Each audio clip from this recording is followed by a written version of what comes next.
For all the different boss power sets we've covered, none are more simple, yet effective, than the Brawler. With nothing but their limbs, they're able to keep you on your toes, and sometimes knock your lights out with their toes. Ideally, the fight should have both the player and the boss as brawlers. That way it feels more even. And to keep this list from being too redundant, we're gonna try to keep the amount of fighting game bosses to a minimum. So when are you gonna keep the RPG bosses to a minimum?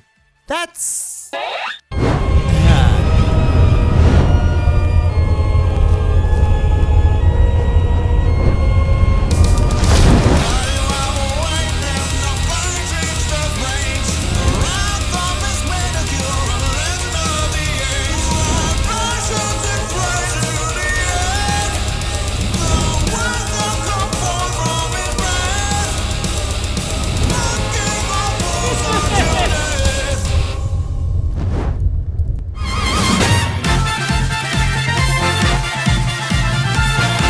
Does modern God of War count as an RPG? I think it's a gray area.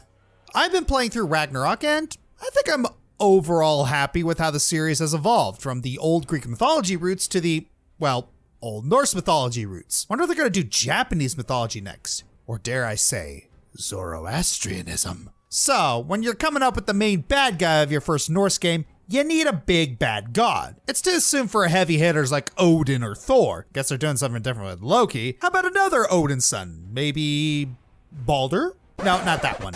But wait, isn't he the god of light and considered the favorite child of all the gods? Nah, let's make him a jerk and spend his whole time trying to catch Kratos and Atreus. This is God of War. All gods need to be evil. With your wife and child dead, nothing. Throughout God of War 4, yes, it's 4, Baldur acts as a recurring threat as he tracks the father and son duo who are trying to find the way to Jotunheim, realm of the giants. He is both the game's first and final boss, as the series is known for making the first boss the best in most cases. Baldur is a skilled fist fighter capable of dashing around the field and hitting you with strong blows that even Kratos can't fully block. He can enhance his strikes by imbuing them with ice and later fire, making him a pretty capable cryomancer too. The fight at the beginning of the game is pretty tough, but it's all for naught as Baldur can't be killed normally. It isn't until the final fight where he's struck with mistletoe that he can finally be harmed. In addition to dealing with Baldur's barrage of attacks, you also have to deal with Freya's interruptions as she tries to stop you from hurting him. Whether it's Freya summoning a giant, you countering with frickin' Jormungandr, or just punching the ever-loving crap out of Baldur, it's a really fun fight. It does have minus points for not having anything super creative in the brawler side of things, and Baldur himself isn't a sole brawler, but doesn't detract from how cool of a fight this is. You want to hear something funny? Bow! Live Alive has nearly every type of boss fight you could think of. Ranged, avian, prehistoric, really creepy monsters. But when looking for brawler bosses, you know we've got to look at the Imperial China chapter. The last time we talked about this was in Top 10 Mentors when we discussed the Earthen Heart Shifu. Let's go over the main villain, shall we? Odi-Wan Li is one of the most dangerous variations of Odio since you'll actually go after your main party members and kill them off. Save the one you trained the most. The entire premise of the Imperial China chapter revolves around Kung Fu fighting! And utilizing it to become stronger for the sake of protecting others. But Odi-Wan Li is the antithesis to this, mastering Kung Fu fighting simply as a symbol of pride. As the final boss of the chapter, he's pretty strong. It's also the moment where you get to use the Shifu's signature move, Heaven's Peak Descent, which he passed down to your chosen student. In the original version, it's a massive lifesaver if you use it at the right time. Giant as he may be, when you're fighting him, your Shifu sees...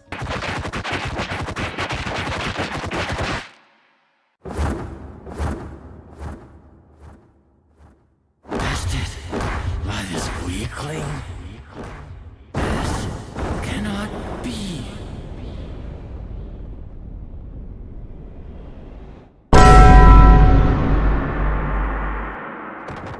You are so easy. I don't have to try hard with you at all. So yeah, Odi-Wan Li's fight may be standard RPG fare, but one of the best parts of it is getting to utilize the strongest move taught by the Shifu to your chosen student. It's also nice to see more games utilize martial arts for a melee boss. Can't think of a better way to avenge your comrades by using all the skills your master taught you to take this form of Odio down. With Kung Fu Fighting! I love threes. How about a kiss from your little brother? Or better yet, how about a kiss from this? Nice to have a supportive family, isn't it? Virgil and Dante, the pinnacle of brotherly love. Opposing personalities and opposing worldviews, they only got one thing in common. They like to roughhouse. At this point, they're not in it to kill it, just in it to show who's boss. Their ongoing back and forths are undeniably one of the best parts of the Devil May Cry series, coupled with all the ways we see them roughhouse. For this list, one duel in particular comes to mind. Mission 13 for Devil May Cry 3, we find ourselves in this sacrificial chamber. Of course, our favorite sparring partner is already there, aiming to open the door to the demon world. Once again, it's time for a little sibling quality time. Usually there's scrapes of all the bros duking out with blades crossed, but here, the gloves are coming on? That's so hilarious. A few missions back, we found a demonic gatekeeper named Beowulf. Spoiler alert, we get away from him, and then Virgil finds him. Sucks for him. Virgil uses the fallen beast's soul to fashion himself a fancy pair of gloves and greaves. Not only are they metal as hell, they're pretty dang tough, and Virgil decides to share them with his dear brother by trying to punch his lights out. He pelts us with a flurry of punches and sends himself into the air before dropping a heavy axe kick on you. Occasionally, he breaks out the blade as usual for some fancy swordplay. Unfortunately, our routine brotherly dispute has to be cut short by the plot. Dang it, story progression! Now, I love these two. I really do. The fight itself is cool and intense. Virgil alternating between fisticuffs and swordplay means we gotta keep on our tones with our own combat style. However, can't put this scrap any higher, mostly because it isn't fully a brawl with Virgil still using his sword half the time. That, plus the fight isn't difficult after a while. His combos do hurt. Oh, how they hurt. But they mostly just go in one direction, so they're easy to dodge once you got the pattern recognition down. But we still get another fun showdown between two of the best rivals in gaming. Plus, it's cool seeing Virgil being more versatile in a fight. Okay, fine. We can have one fighting game boss on here, but holy moly, there are so many to choose from. Ryu versus Akuma, Terry versus Geese, Akira versus... I actually don't know who the main villain of Virtua Fighter is. Probably should fix that.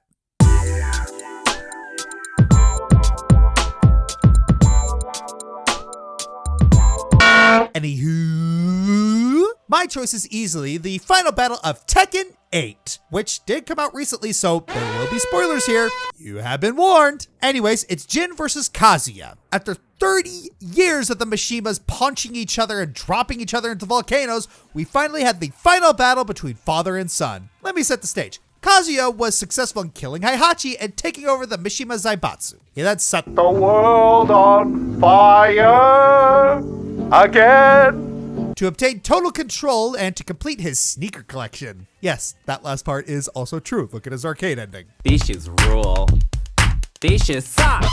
Now it's up to Jin and friends to set aside their differences, band together, and stop Kazuya from getting the last limited edition Puma cleats from Messi. Also to stop him from absorbing the original devil Azazel and taking over the world. Of course, that's important too. In Tekken 8's finale, Jin finally comes to terms with his devil form and stops Kazuya from killing Xiaoyu and Lars. This sets up the battle between Devil Jin and True Demon Kazuya. Despite Jin's best efforts, he isn't doing so well. Hearing advice from his deceased mother, Jin realizes his bloodline could purify evil and takes the form of an angel.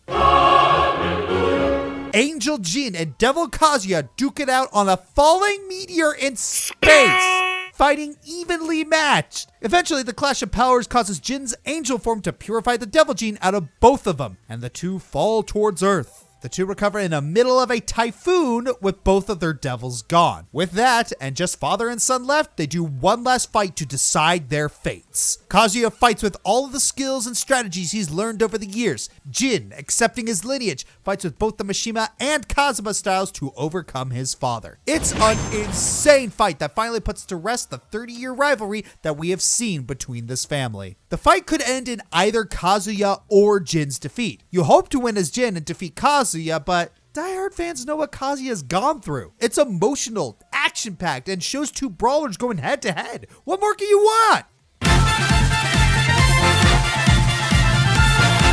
Well, it's the year of the dragon. Anyone feel like a dragon today? Get it?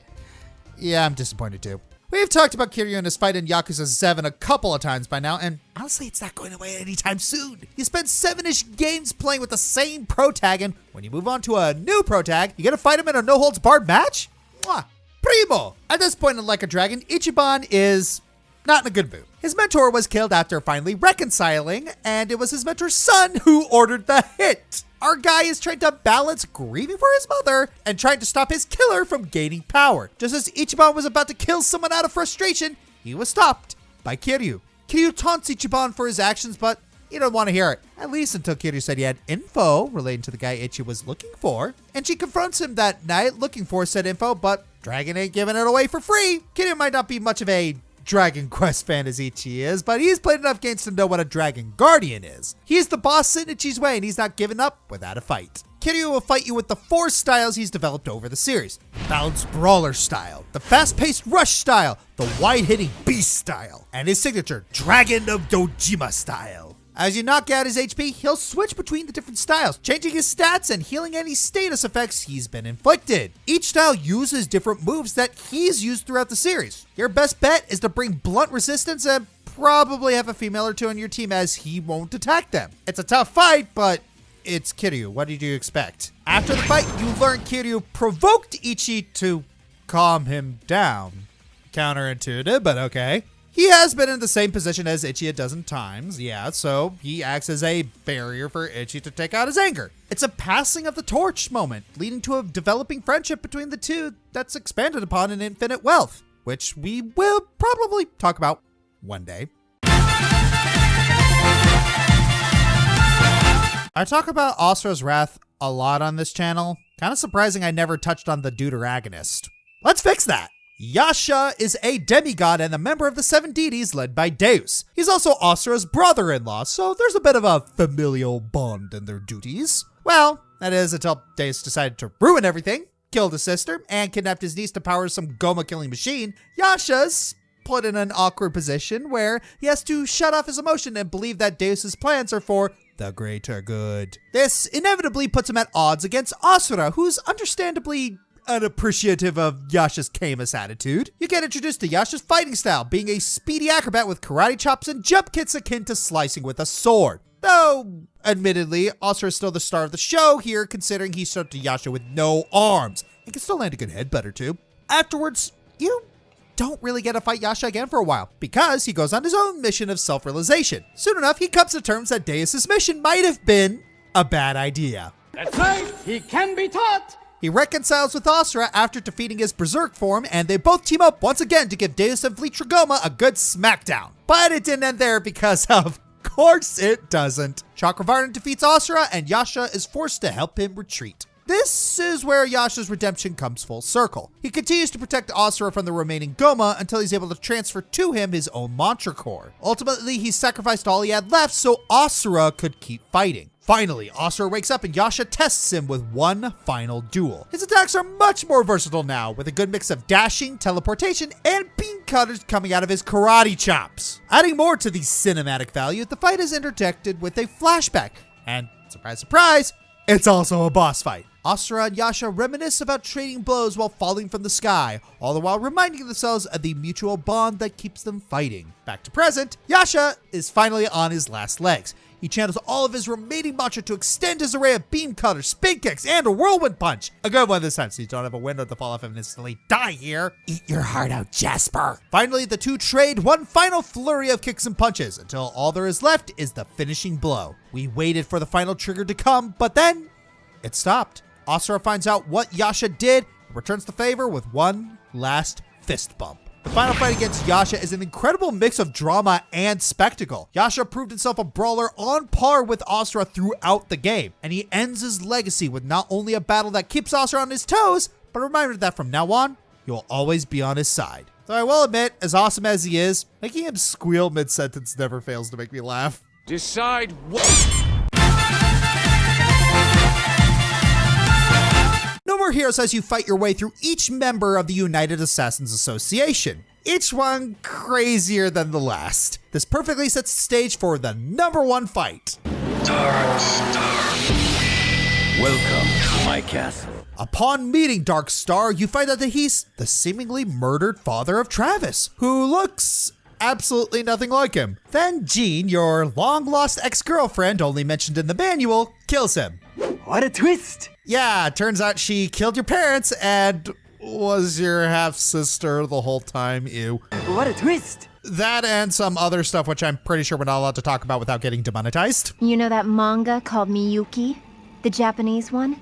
Well, it's like that. All things considered, this is one of the less insane plots in a Suda 51 game. Despite not having a weapon or any crazy powers, Jean is still an incredibly formidable opponent. She's super fast and can easily dodge most of your attacks. The most reliable way to damage her is with charge attacks, but those require a ton of your katana's battery life. Editor here, just wanted to add that there's another way to consistently deal damage to Jean. After she completes an attack, she'll be vulnerable for approximately 1 second. So if you're quick enough, you can get at least 1 or 2 hits in, or a full combo if you know which attacks have the longest cooldown. However, this strategy requires a lot of precision, quick reaction timing, and above all, patience. And if you feel as though you're not confident enough to handle any of that, then going for big damage like Josh said would be a preferable alternative. Also, don't fall for the stagger animation, it is a massive lie. Anyway, back to the video. As the fight goes on, Jean will actually use Dark Star's Horse Saber to shrink the arena, making her that much harder to dodge. The fight seemingly ends with Travis's defeat, only for Shinobu to swoop in and save you at the last minute. Oh, and if you didn't fulfill the requirements for the true ending,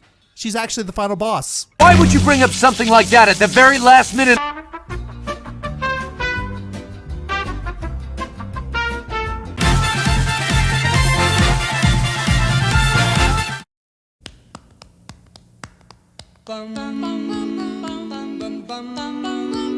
Mr. Sandman, bring me Yep, can't do a list about brawlers who don't have a boss from the game where all you do is punch people. Punch-Out has a cavalcade of boxers with their own unique designs, personalities, and fighting style. It's amplified further in Punch-Out Wii, where the personalities are more in your face and Donkey Kong is here for some reason. Frankly, not all of these fighters fight fair, and those who do don't stand out as well as the others. And then there's Mr. Sandman.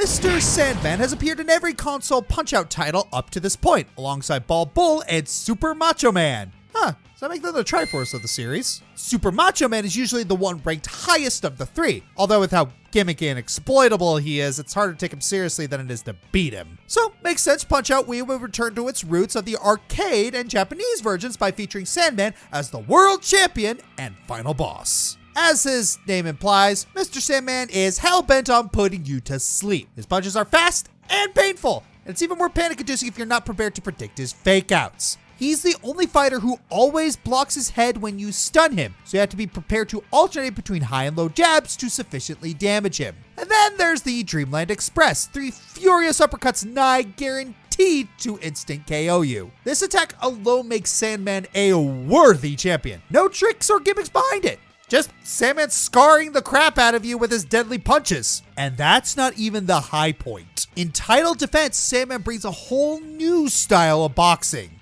The Tyson Wink. In a split second, he will throw lightning fast punches and you can only dodge it by following the direction of his wink.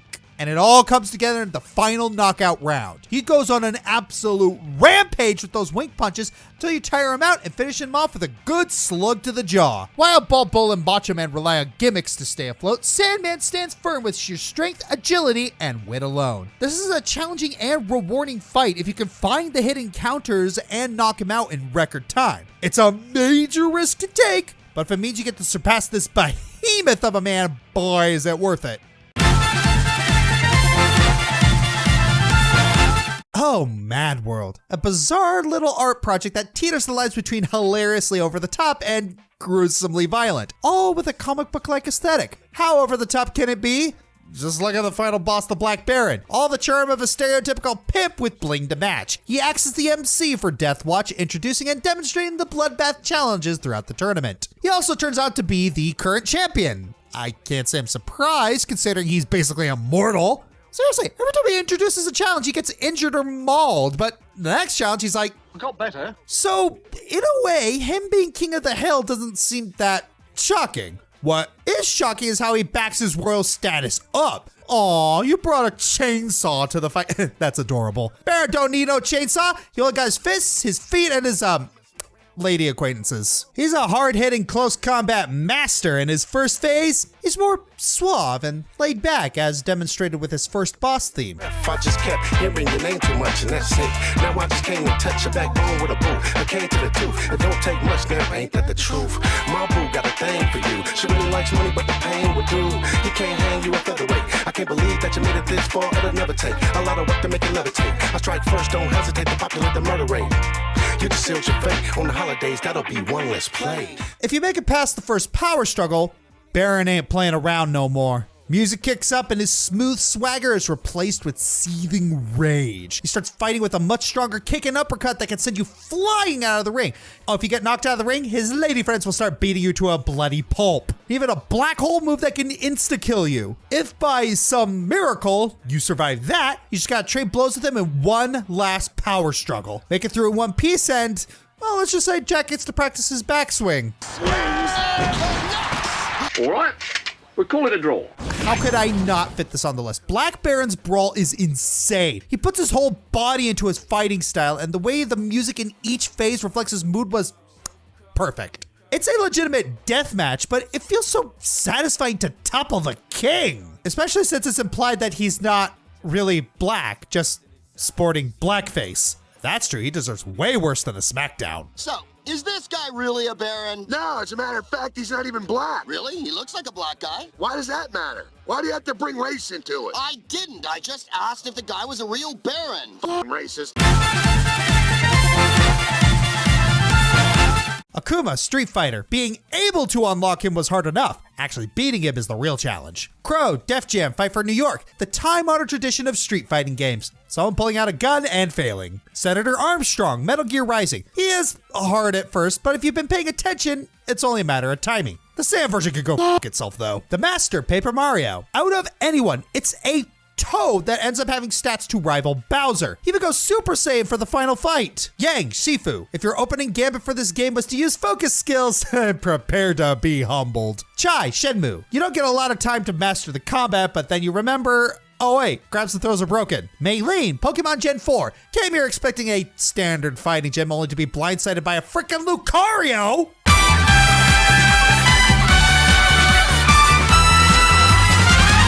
When it comes to big climactic showdowns, none can do them quite like the Metal Gear franchise. Every game has some huge final fight that's topped by the game after it. At least it was until Metal Gear Solid 4. Now, explaining the dense lore behind Metal Gear Solid 4's final fight will take forever. Like, I'd have to go over Big Boss, The Boss, Solid Snake, Liquid Snake, Solidus Snake, Norded Snake, Old Snake, Naked Snake, Ocelot, Revolver Ocelot, Liquid Ocelot, The Patriots. Imagine how they're all connected and how it leads up to the final fight between Old Snake and Liquid Ocelot. Also, I made one of those up. I wonder if you noticed. All you really need to know is that Snake and Ocelot want to take down the Patriots, and they are both fighting to settle the legacy of Big Boss and their individual ideologies before they ultimately die in the near future. And this leads to the only fight between two old men that isn't super lame. After Liquid gives some more exposition, the two duke it out in a cutscene for a bit, trying to steal Liquid's stimulants to get back their energy. When the two finally put their last stimulants in each other, the fight begins. Similar to Kiryu's fight, this is in 4 stages, each representing a different clash and version of the two fighters from their shared history. Going from Solid Snake versus Liquid Snake from Metal Gear Solid 1 to Solid Snake versus Revolver Ocelot from Metal Gear Solid 2, even though they never actually fought in the game, to Naked Snake versus Ocelot from Metal Gear Solid 3, and finally ending with our final fight between Old Snake and Liquid Ocelot. A major theme from each game plays during their phase, including the wonderful Snake Eater.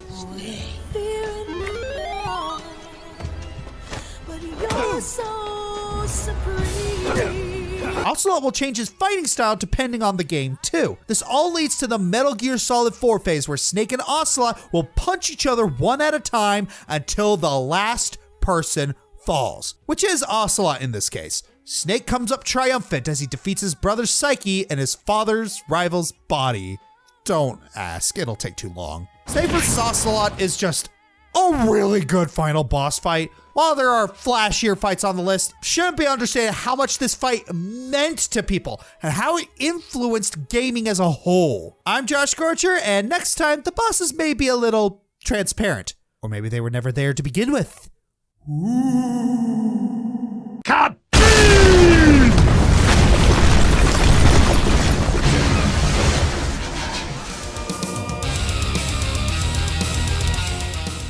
Hey everyone, this is Josh. If you like this video, please like, subscribe, leave a comment, and share the video around. Please check out my other social media like my Twitter, Twitch, and Tumblr.